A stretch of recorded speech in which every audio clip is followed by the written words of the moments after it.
क्या साईं बाबा रोज़ा रखते थे, नमाज पढ़ते थे?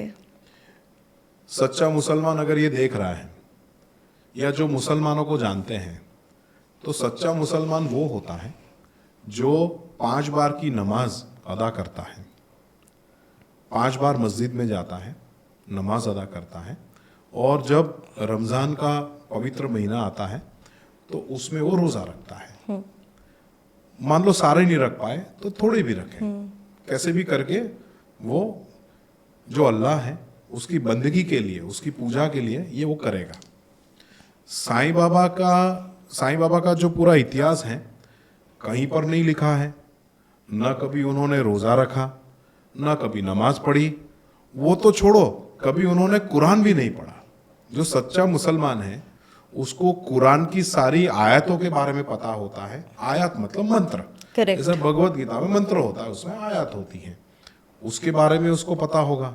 और साईं बाबा ने कभी कोई आयत नहीं बोली, कभी कुरान नहीं। हाँ, उनके जो भक्त थे अब्दुल्ला, वो बोलते थे मुसलमान तुम अपने धर्म को पालो, बोले तुम कुरान पढ़ो। काका साहब आए, बोले तुम भगवत गीता निकालो, इसको पढ़ो। दूसरे आए, उसको बोलते तुम ये करो। तो साईं बाबा ने कभी ये जो मुस्लिम जिसको बोल सकते हैं कि इस्लाम फॉलो किया, वो वाला काम कोई नहीं किया है। ऐसा कहीं पर न ब्रिटिश गेजेटर में लिखा है, न कोई हिस्ट्री में लिखा है। बाबा के समय की बहुत सारी किताबें अवेलेबल हैं, कहीं पर भी इस तरह का लिखा हुआ नहीं है। तो इससे अंदाजा लोग लगा सकते हैं कि बाबा ने क्या किया होगा। बट क्या कभी उन्होंने बकरे की बलि दी थी? बकरे की बलि तो कभी नहीं दी।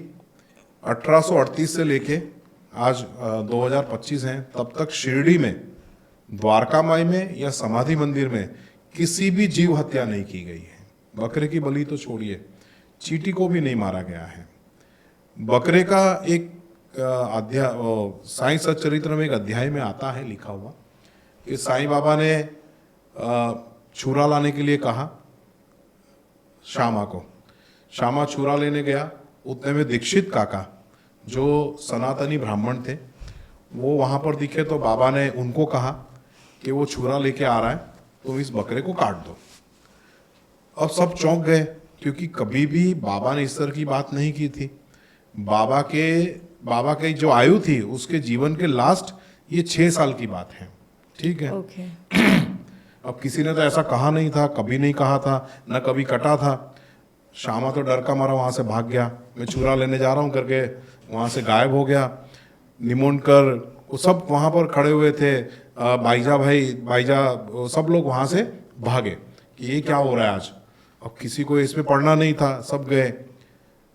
दीक्षित काका साईं बाबा को गुरु मानते थे, और जो गुरुमुखी शिष्य होता है वो गुरु के हर वचन को पालता है, पालन करता है। उसका पालन करता है। तो छुरा आया और दीक्षित काका ने जैसे ही ऊपर उठाया तो साईं बाबा वहां से चिल्लाए कि तुम ये क्या कर रहे हो, तुम्हें शर्म नहीं आ रही है? एक सनातनी ब्राह्मण होके तुम बकरे को काटने जा रहे हो। तो बोला, देवा तुमने तो हुक्म किया। तो बोले, मैंने तो हुक्म किया, पर तुम्हारी मति मारी गई थी क्या? तो ये कभी नहीं करना। न अभी तक द्वारका माई में कोई बलि चढ़ी है, न चढ़ेगी, और अब तक ऐसा नहीं हुआ है। इसके अलावा बाबा ने एक बैल को बचाया था, गोंदिया नाम का बैल था। और हुआ ऐसा था कि वो पूरे शिरडी में फसल खराब कर रहा था, बहुत मजबूत था, तो फसल खराब कर रहा था, किसी के पीछे भागता था, किसी को सींग मारता था। तो गांव वाले परेशान हो गए थे कि अब इस बैल का क्या किया जाए।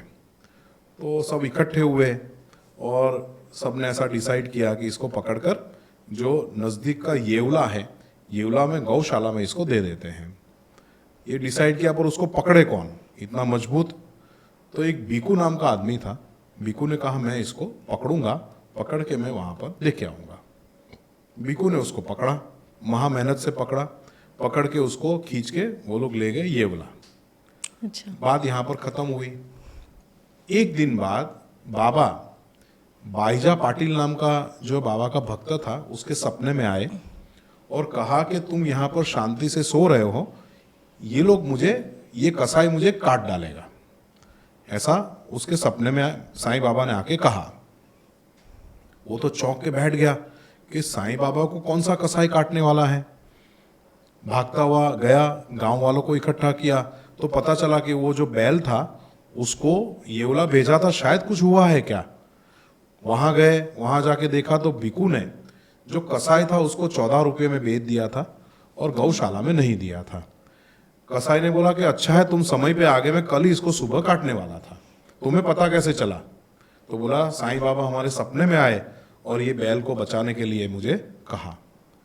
उन्होंने 14 रुपये वापस दिए उनको, वो कसाई को, और बैल को लेके आए शिरडी। बाबा ने कहा कि अब ये गौशाला में भी नहीं रहेगा, ये शिरडी में रहेगा। और तब से बहुत शांत हो गया और शिरडी में वो रहने लगा।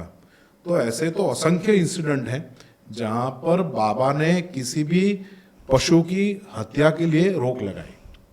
तो बाबा कैसे वहां बकरा काट सकते हैं। ये क्या होता है कि जो गलत प्रचार करना चाहते हैं वो जोड़ देते हैं, करेक्ट। और जो सच्चाई जानना चाहते हैं वो पुस्तक पढ़ें।